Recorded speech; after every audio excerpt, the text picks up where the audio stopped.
The dawn of civilization. Primitive. Dangerous. Exciting. The handwriting is on the wall. If the human race is ever going to amount to anything, it needs the most civilized caveman I have ever seen. Look who's come out of his cave. Hey everyone, this is James from Cave Dweller Music. Thanks for tuning in again today. I'm with my co-host Brendan, and we have a special guest for you today. We are joined by Achintya Venkatesh, who is a 28-year-old artist from Bangalore, India. You may have seen some of his works online. We have interacted with him a little bit in the past. He is primarily working in watercolor and watercolor pencil, but also does digital pen and ink styles. His thematic explorations cover things around fantasy, mythology, sci-fi, superheroes, but he does it from a lens of modern mythology, of course. Heavy metal is definitely a subculture that he participates in, having done multiple cover designs for heavy metal bands. He's commissioned projects for a number of different posters, albums, all that sort of stuff. So he definitely is a great fit for anyone looking for some awesome artwork for the upcoming album. So yeah, welcome to the show, Achintya. Great to have you on, and thanks for taking the time to talk to us. Thanks a bunch, James. Glad we're finally doing this. And of course, a pleasure to meet the audience. Fantastic. So we came across you a little while ago. Your style really stuck out to us. It's very colorful, very bold. Is art something you've been passionate about your whole life, or was it something that inspired you to become an artist? Well, yeah, so it's a mix of both, really. So I've been drawing since the age of 4. So it's perhaps something that's come to me innately or naturally, whatever you want to call it. So obviously with the caveat that I've gone for traditional art classes as well as a kid. So I've practiced as well as experimented with various mediums and styles growing up, both traditional and non-traditional. And obviously to this day as a 28-year-old, where I would think I've solidified my style. And I'm glad you think it's a bold style and a colorful style. So I do pride myself in those colors. So I would say my earliest drawings were inspired by the mythology I grew up reading, and of course what my parents, grandparents and whatnot sort of gave to me as part of, the cultural legacy, let's say.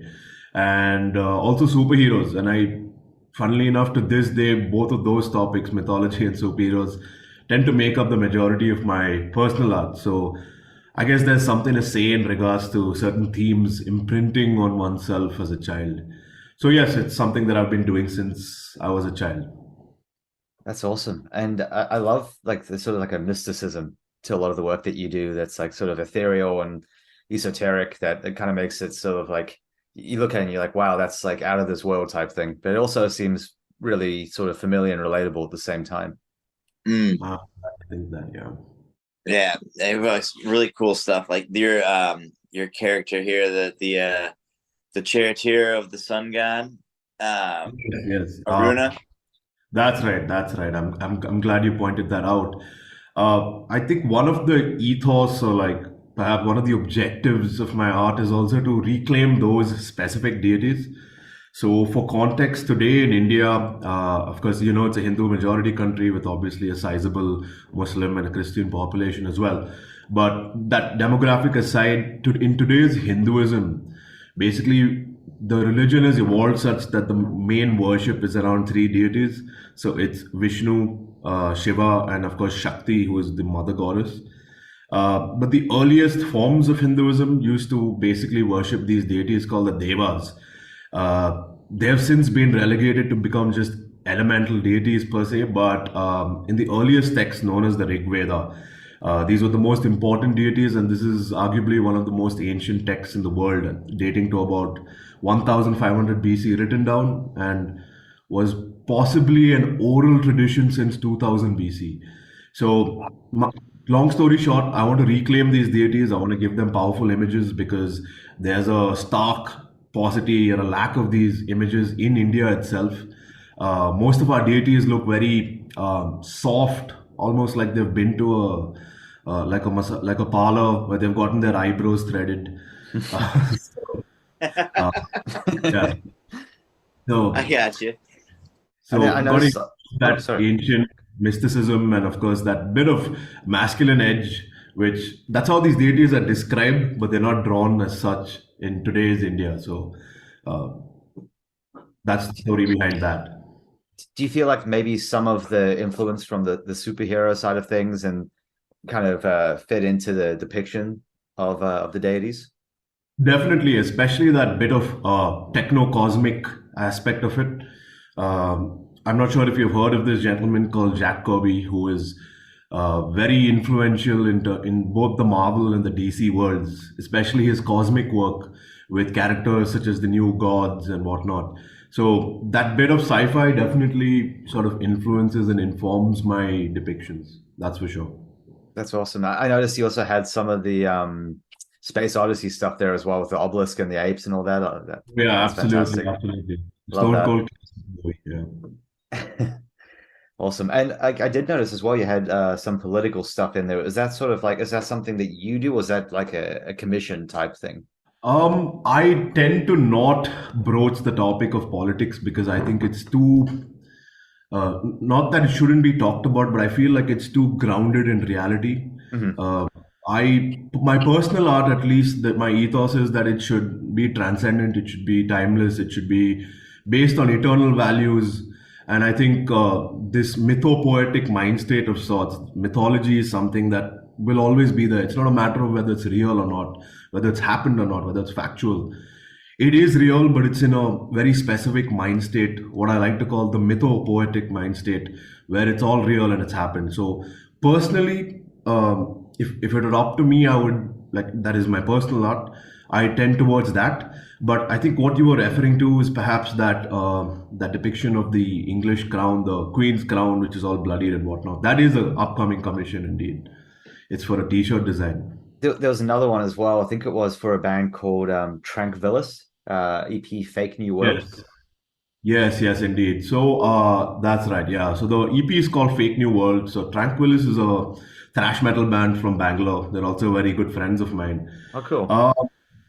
Yes, we didn't want to nail it down to a specific political event and whatnot, but you can see the clear Ed Repka influence there. It's a bunch of like a priest, a policeman of a non-specified country, of course. There's a kid who is wearing a mask. I think you like. It's also a reference to like in riots where they wear masks so that their identity is sort of obscured. Torturing this one guy in like a very sort of dystopian landscape, almost neon kind of landscape. But yeah, that's very Ed Repka inspired. In fact, I'm wearing something very Ed Repka right now. This is the cover of Spiritual Healing by Death. So we were influenced by. Yeah, awesome. Love it. Yeah. Okay. So hopefully I can swear on this podcast. Oh, that's fine. We do too. Yeah. So, but yeah, so very Ed Repka influenced indeed. For that, the main aim of like the human figures was to give them those wrinkles and that sort of unnerving look, which you expect in those Repka kind of works. And yeah, that's the visual aspect of it. Thematically, it's very thrash, politics, dystopian, setting. Generically, the hand that organized religion plays. So even the preacher in that is like generic. It's not very specific to a religion. Right. He might look like a pastor, but he's also wearing a saffron cloth. So made sure that it's not specific to religion, but you can instantly recognize it's some sort of authority figure. Love it. I like that it's so universally applicable. Yeah. So what got you into heavy metal music? Was that something that you've also kind of grew up loving, or is that a more recent development? So this is an interesting one. So by the early 2000s, this whole torrenting and MP3, illegal downloads were a big thing. Yeah. So this was around when I was like, that was our only real source of music. YouTube wasn't so great then, I think all across the world. So by the early 2000s, when I was about 10 years old or so, my friends who were slightly older than me were into bands like Iron Maiden, Trivium, Linkin Park. As you would expect, of course, then it was like a big new metal craze. And as such, it flowed downstream from there. Closer to when I was, say, 15 years old, 16 years old, Sam Dunn's documentaries like Global Metal and Metal, a headbanger's journey. That served definitely as like a further impetus towards, like, say, a formal targeted study of heavy metal, if you can relate to that. So me personally, the most appealing part of the genre, obviously apart from the music itself, was the thematic explorations, the imagery. There's a lot of musical nuance and layers hidden behind, the sonic intensity of the music, which I think a lot of like people who don't appreciate it miss. Yes, for sure. Beyond that, yeah. So that's one aspect, but I would like to highlight that heavy metal is very anthropological in its scope. There's a lot of connectivity, like say in a subgenre context. So I think the easiest example is what's thrash metal. So thrash is basically punk plus the traditional heavy metal from the British Isles. Or maybe a second example would be what's gothic doom. You could say it's a mix of like Black Sabbath and Sisters of Mercy, right? And then you have bands like Paradise Lost and whatnot coming out of that. So it's very connected, interconnected that way. There's a thread that runs through all heavy metal, or at least all good heavy metal, that's instantly like recognizable. Yeah, for sure. Like two completely disparate genres. So that anthropological aspect is one thing that really, has got me continuing to explore the genre while some people have perhaps gotten bored of it. Right. Have you ever seen the map of heavy metal, the interactive map online? Is it by the same folks, Bangalore? I'm not sure. It's this website called, I think it's called Map of Metal, and it's like Okay. branches out from the very early days all the way through into all the subgenres, and it has threads that run through them, and you can kind of see like which bands pioneered each genre, and it gives you examples like what to check out if you want to get into that genre and stuff. It's kind of a pretty cool website. Like back in the early days when I was still getting into the genre, I found some pretty fun stuff from there. But it's interesting to see how it's like a web. It just branches out, like you said, and there's threads running the whole way through. So Yeah. for sure. And yeah, I'm the same. Like I love the fact that you can trace influences back from bands through so many decades, and sometimes it's like it's not even stuff you'd expect. You're like, oh man, I didn't even catch that they're influenced by this band and stuff. So I love that aspect as well. Yeah, definitely. It's almost like I think like DNA and ancestry tests are a big thing right now, but except that sort of exploration imposed upon bands and like music and genres. So I like both things. So there's like a parallel in terms of exploring both those topics. I think you just came up with an idea there for a service that someone could offer online. It's like an ancestry.com thing, but for your band, you submit it and say, who will be who will we influenced by? You get a report back a week later saying, well, these are the bands that we found in your DNA. Yeah. And musical DNA is the real thing. So Exactly. definitely.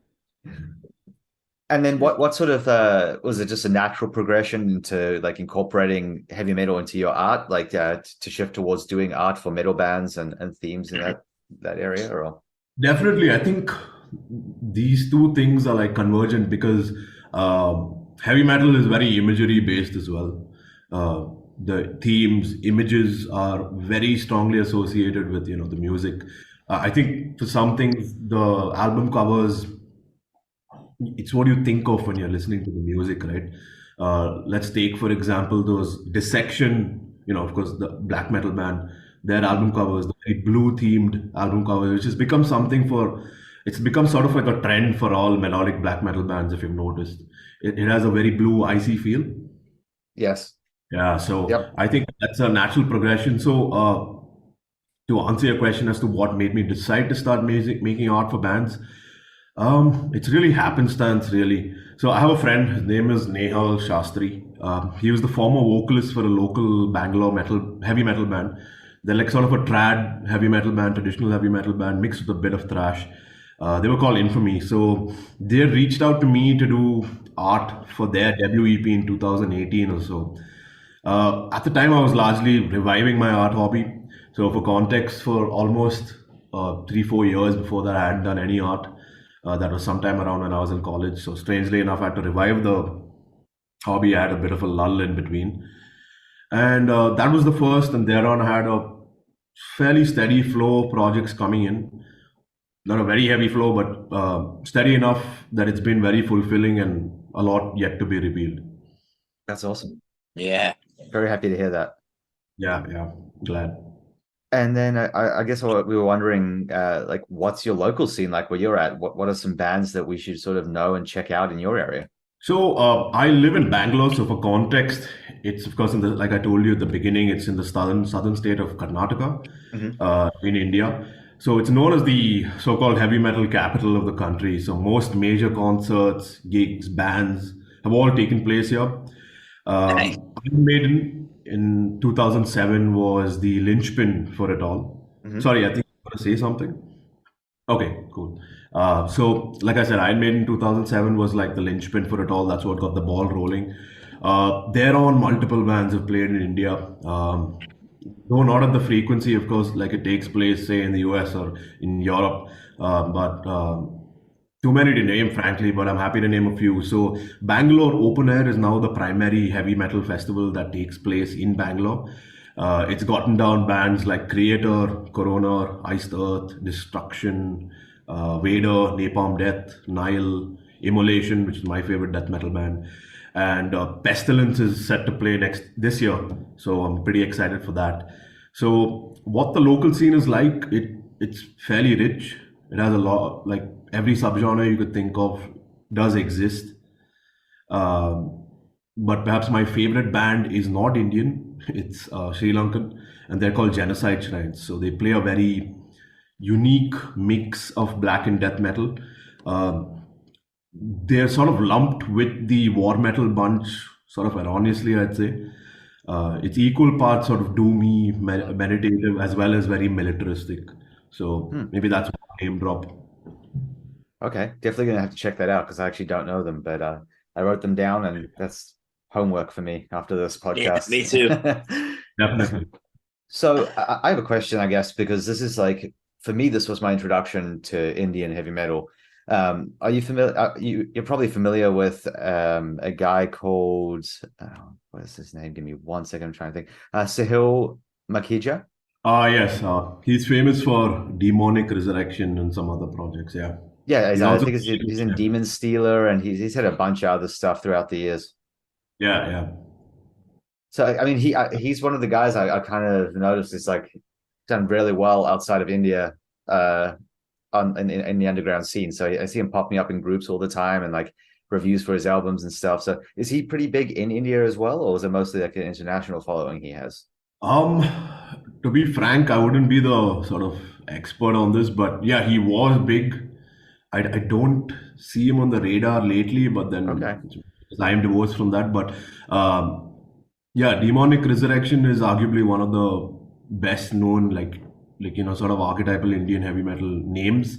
Hmm. Uh, Frankly, the mix of symphonic and sort of like black metal is not my cup of tea, the way he does it.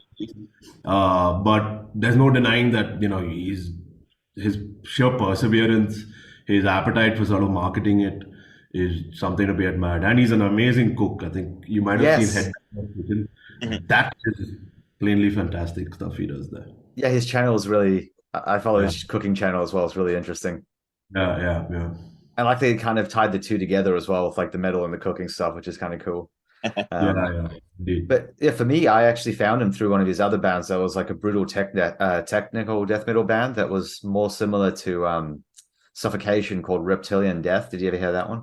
Yeah, yeah. I think it was quite a few years ago, though. Yeah, but Yeah, he did like one album back in um, like I think it was like 2011 or something like that. But that was a solid album. yeah. Um, So, admittedly, I'm a bit of a traditionalist. Maybe some people would call it an elitist, but yeah. so one band you should definitely check out in that traditional death metal realm is they're not very active right now, but they're called Dvesha. So Dvesha means anger in our local language, Kannada, which is down south. Mhm. It's also in Sanskrit for that matter. They play death metal in the vein of Bolt Thrower, a mix of Okay, like say Bolt Thrower, Demigod from Finland. nice. And they have like themes based on like ancient medieval warfare, ancient spirituality, the left hand path. So you should definitely check them out. Love it. Apart from Genocide Shrines. Okay, they're on the list as well. Thank you. Hell yeah.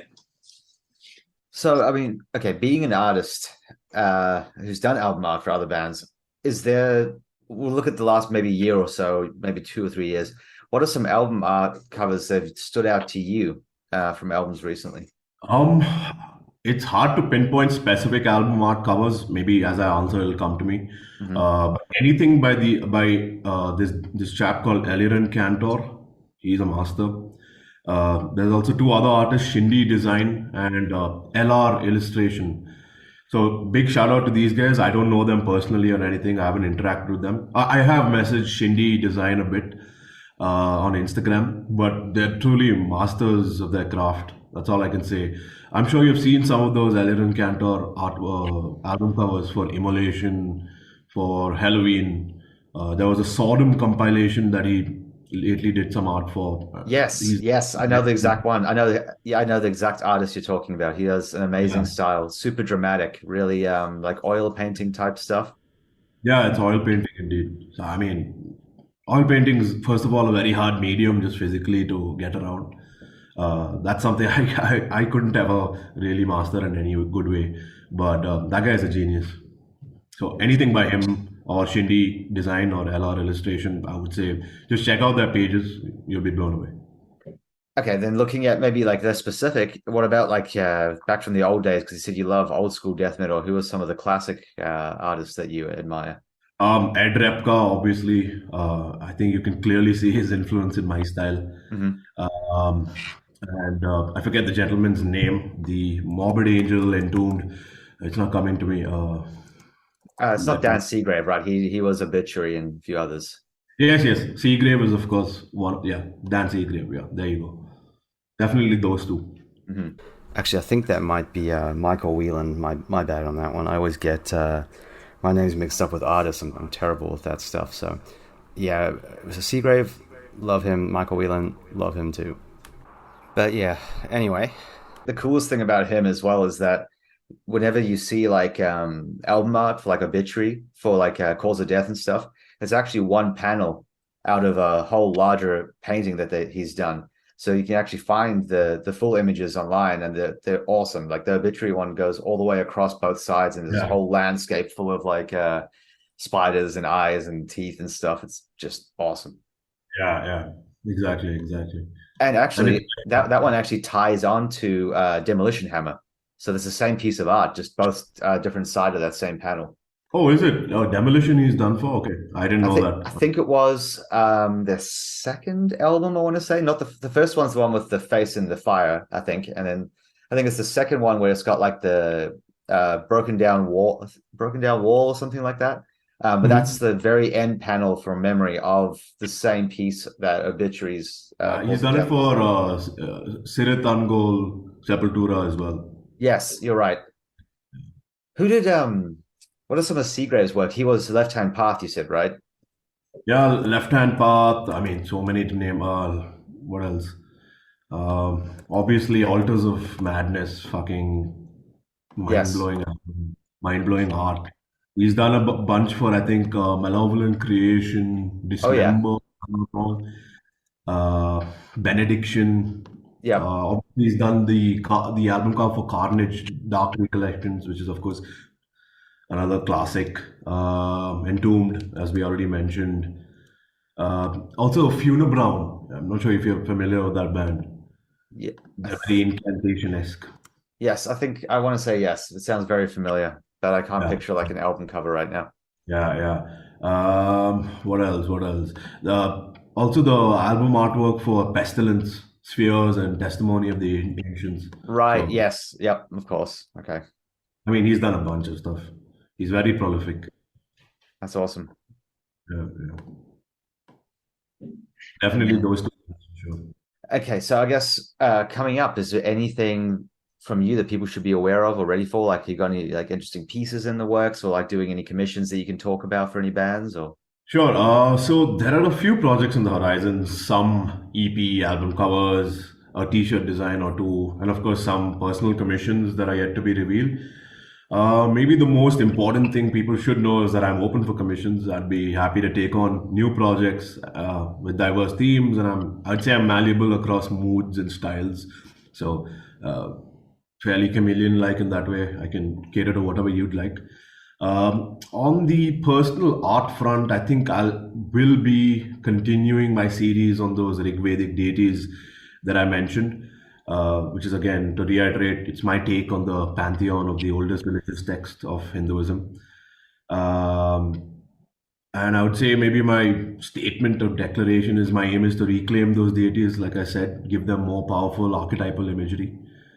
And that's about it. Thereon, I'll have to just see what comes my way. I mean, that's a lot already, so that's a lot to be excited about. Yeah. I'm glad you guys are. And then, I mean, like we definitely want to do a piece with you at some point in the future as well for like a merch design. So TBD on that one. If anyone's listening, there will be at some point be a piece that we collaborate on there. Done, done.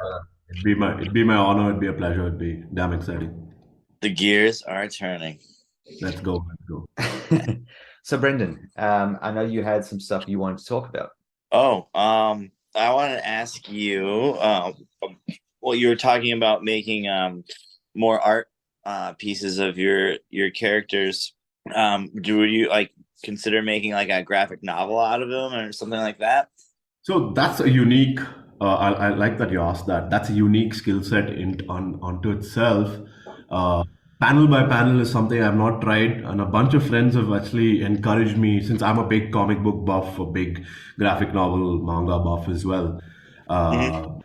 That's something that a lot of my friends have encouraged me to do. Right now, it's like, individual pieces, and those pieces are just, onto themselves, isolated. But hopefully in the future, that's something I need to practice because I do think that's a skill more than just a talent. Right. And then you were talking about how you like used like different mediums and this and that. What's your least favorite medium? My least favorite medium, that's an interesting question. So I did some oil painting as a kid. That was a couple of decades ago. I mean, a couple of decades ago almost. So I would say that's my least. It's because it's cumbersome. Obviously, the easiest is, digital. Just open up your tab and you can use a variety of brushes. But maybe it's easier to answer what's my favorite. So my favorite is watercolor and watercolor pencil. Gotcha. Nice. And then, what's your favorite brush? My favorite brush, like I said, it's watercolor pencils are easily the most malleable sort of. So it's not a brush per se, but you end up using brushes. So the easiest way to explain it is you color like you normally would with a regular color pencil, but you get to spread that out with some water. So you can either retain the sort of texture of the watercolor pencil, or you can use that to spread it out like a regular watercolor. So that's usually the most malleable and sort of diverse, and yeah. Nice. And are you using like a special paper for that, or like a canvas, or? Yeah, you typically would use rather thick, like 220 GSM. I know I'm getting into the technicalities of it. It's this Italian paper. It's textured in a very unique way. It almost gives the painting its own texture. I don't know if you get it in the States and whatnot, or wherever the audience is, but the brand I use is called Fabriano. So very clearly Italian. Yeah. Right on. And then what's your favorite way to create, like, you get your ideas down? Do you start like with a computer, or do you just start like with a pen and paper? It depends. So for the more the pieces I've done lately are mostly all digital with some watercolor and pen and ink interspersed. So I mean, how I start a piece, it's usually like I think most artists start with sort of a rough outline. It's very iterative. You shift things around. So yeah, I think that would probably be my process. Gotcha. And then I think for my last question, what's your favorite color? My favorite color, interesting. Probably something warm, like the reds and the oranges. Yeah. And of course, because I'm a metalhead, so black always. Nice. Yeah. That's your last question, Brendan? Yeah, I'm good. Cool. I have one or two more then in that case. I was just wondering, what was some of your favorite releases last year? Last year, let's see, that's 2022. Yeah. Um, Something that comes to my. You've put me on the spot with this one. Sorry. Wait. So last year. No, maybe tell me some of your favorite releases, and then something will come to my mind. Sure. My number one was Ash Inspire. Not sure if you heard that one or not. Yeah, yeah, yeah. That one was just like unreal to me. It's just the soundscape they created, and his vocals were so like raw, despite him kind of talk shouting. Mhm. Um, I also really liked just a couple of the top of my head that were in there. Manta. Not sure if you heard that one. Oh, that was Uh-uh. really good. Yeah, they're like it's influenced by black metal, but it's like rock and roll sludge with grunge elements. But it's like they've very clearly done their homework of like old school second Okay. wave black metal that influences the whole thing. So it's Yeah. a lot of fun. Trying to think what else I had. It's like I'm blanking on my list right now. Um, Brendan, what We was some of got a your whole top? new one starting. What were some of your top ones? You're right, it does put you on the spot. um, oh man, I remember I loved Doctor Acula, Doctor Ah, Acula. yeah, yeah. That I heard that one too. Yeah. name, like that went so damn hard. I loved it. And there was that False Gods album. Shout out to those guys too. Those guys are awesome. Old school. Um, Okay, yeah, I've heard that. Neurotopia was really good. That album was. I listened to that a lot. Okay, Now that you said that, some things that come to my mind are Immolation, Acts of God. That was a masterpiece. yes. Uh, Probably one of their best. I think the sheer clarity and that chromatic nature of their music is better than ever. I'd say it's up there, top five Immolation. Mm. Then the other one is Negative Plane. The Pact is one that comes to my mind. But frankly, I'm blanking out. I've been listening mostly old stuff, so. I managed to find my list. So just a couple other ones, if you are curious, was a friend of mine from Brisbane in Australia has a band called Malignant Aura. That's like a blend between 90s death metal and then like 90s doom death, like the old school doom death stuff, that first wave, like Catatonia, Ooh, the sounds early, very good. really raw stuff. And then Chat Pile. I'm not sure if you heard that album last year. That was a really interesting one. Mm. It's like in the vein of sort of like a sludgy industrial metal version of like 90s noise rock stuff. So kind of like Jesus Lizard type thing. Oh, Um, okay. really interesting. Ooh. And then Sonic Madness. I'm not sure if you heard that one. I actually did PR for that album. It's like Okay. dissonant death metal stuff. It's like three underground dudes that I'm friends with. Nicholas Turner, Jared Moran, and Justin Volas. They're from owned by Vargas Records. Justin Volas owns them. I'm not sure if you've heard of them. They do like black and death metal and death metal stuff. Okay, I gotta check it out. Clearly, I'm Yeah, a bit. yeah. I'll send you a link. Yeah. I think you might enjoy it if you like that 90s sort of like death metal stuff. It's more in that dissonant realm, which has become pretty Okay. popular in the last few years. But yeah, Like Corcuts and Ulcerate and whatnot.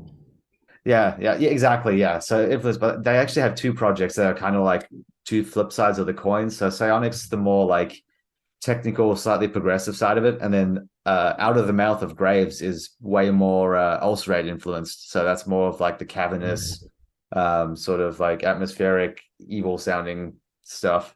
Yeah. Awesome. Yeah, both a lot of fun though. But Yeah. that was a couple of my top ones. I wrote like a 20 album list. I'm not going to go through the whole thing. It's too many Right. releases, but I'll check out that list because I'm clearly a little out of touch.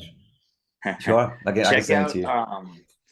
check out Et Memoriam.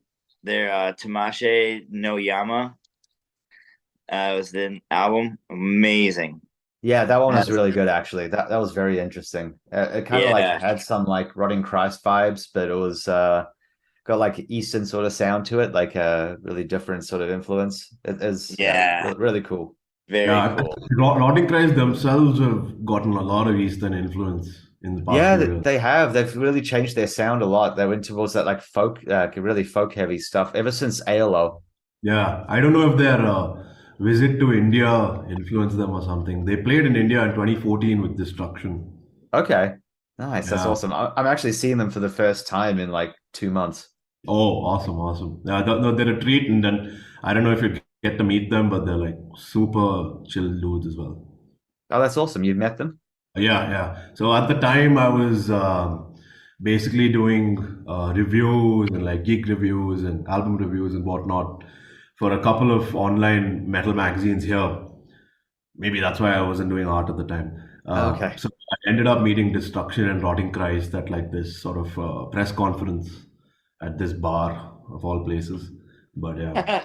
Wow, that's awesome. Very cool. That's Who are cool. some other people that you got to meet during that period? Oh, that period. So the year preceding that, it was 2013. So I'd met Iced Earth at length. Uh, Unfortunately, in India, a lot of the journalists ask really dumbass questions like, "Have you eaten X food yet?" or blah blah. But of course, I tried to keep the shit straight. I was like, let's just ask music-related questions for God's sake. So yeah, Iced Earth is one very prominent one.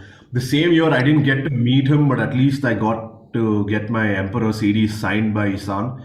He wasn't playing with Emperor; he had come with Isan and as well as Leprous. So that's his backup Nice. band. I love Leprous. Big fan. Yeah. Yeah, yeah. So Leprous and Isan played that year. I mean, it was a hell of a lineup. So did Dark Tranquility. So Wow. yeah. Then That's after sweet.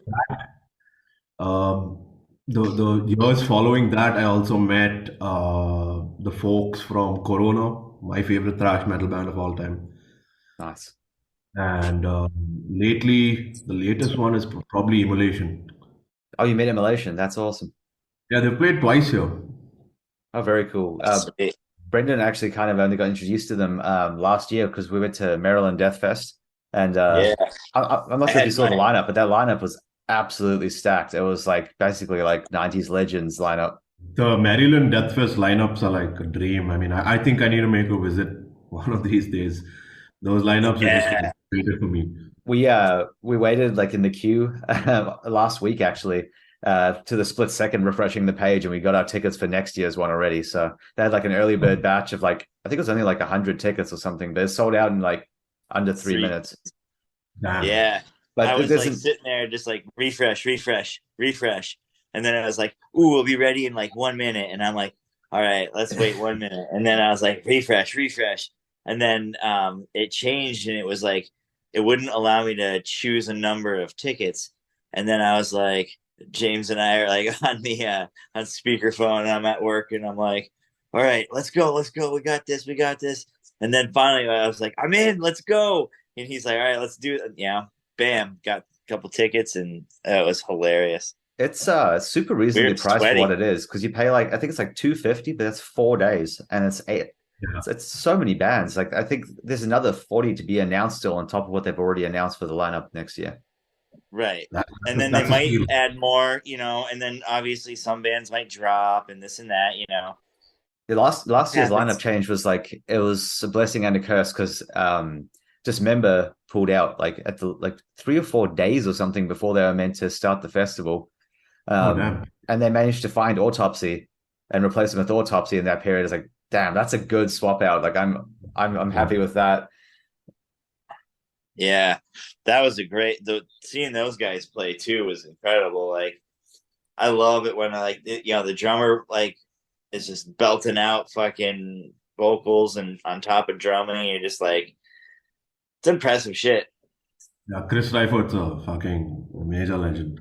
He's a Major. machine. I Yeah. don't know how he like drums at that pace and also manages to have vocals that powerful, which is crazy. Right. I Yeah. don't know. You're witnessing it. You're just like, jeez, dude. Unstoppable. Yeah. Yeah, I So think he's I cardio is guess I was just gonna say, because you said before that you like to keep it straight and not ask questions about food, I'm gonna ask you a question about food. I'm only gonna ask one, but what is a local dish that people outside of your region would never have heard of that they should try if they ever visit? So we have a specific regional type of food. It's called nati. So broadly, nati means like off the land or like almost village-like. I don't know if that's the accurate translation. What I would recommend you to try these gelatinous sort of mutton chops. Actually, rather they're called mutton trotters. So they're made of goat, obviously, with this specific dish called idli. So it's like almost like a rice cake, for lack of a better word, which is very porous and sort of absorbs the flavors from that curry. So typically, if you come to India, they'd give you some generic sort of recommendations like have butter chicken or biryani, whatever. But this is something specific to the 4 states down south. They have their own very unique carnivorous sort of culture. I don't know if I don't know what you guys' food habits are, but if you're into that stuff, that's what I'd recommend. Anything mutton adjacent or centric. Awesome. Love it. I'm a big meat fan. And I have had some really good I spent some time in Malaysia, on 2 occasions in Kuala Lumpur, and I had some like incredible mutton curries when I was down there. Yeah, Malaysia, amazing food. Yeah, I so think good. in Penang, in 2019, epic food. Penang is like next level, amazing. Yeah. Kuala Lumpur and Penang both just so good for food. And then the last question is, where can people follow you? Like, what platforms are you on for people to give you a follow? Great. So my primary, most active platform is Instagram. So it's at Achintya.Venkatesh. It's just my name. That's my primary platform. Apart from that, I do have a Facebook account, which is pretty much the same content as the Instagram stuff, since they're interconnected. Apart from that, while I have attempted to sort of curate a deviant art and an art station, those aren't as active. So I would say Instagram is where you'd be able to find me, and of course, happy to get in touch with any prospective commissions, projects, or if you just want to chat. That's where I'm most active. Awesome. Hell Oh yeah. yeah, that's actually leads me to one last question. What is the process of people commissioning you? Is it just through Instagram Messenger? Is that the easiest way, or? Yeah, that's the easiest way, or you can email me. It's also in the Instagram descriptor. You can just press a button and it'll take you to my email. So that would be the easiest way, yeah. And I'm responsive on Instagram. Check all my DMs, whatnot. So if that's the easiest way, I feel free can to confirm that. Awesome. Well, thank you so much for taking the time and coming on. It was really great chatting to you. And if you ever need anything from us, just let us know. Otherwise, we'll be in touch about getting some work done with you in the future. Awesome. It was a great chat with you guys. Thanks, James. Thanks, Brendan. It's been a Yeah. total pleasure. Hopefully we cross paths. Maybe I'll keep you posted if I'm traveling to the US, or Maryland Death Fest is something I really want to do. So Yeah. maybe Definitely. You got a Definitely. whole year to save up and go for it. Yeah, if you're Yeah. there, hit us up. We'll catch up. Done. Sounds like a plan. Have a good night. See you later. Oh yeah. Bye. All right, guys. Have a good one.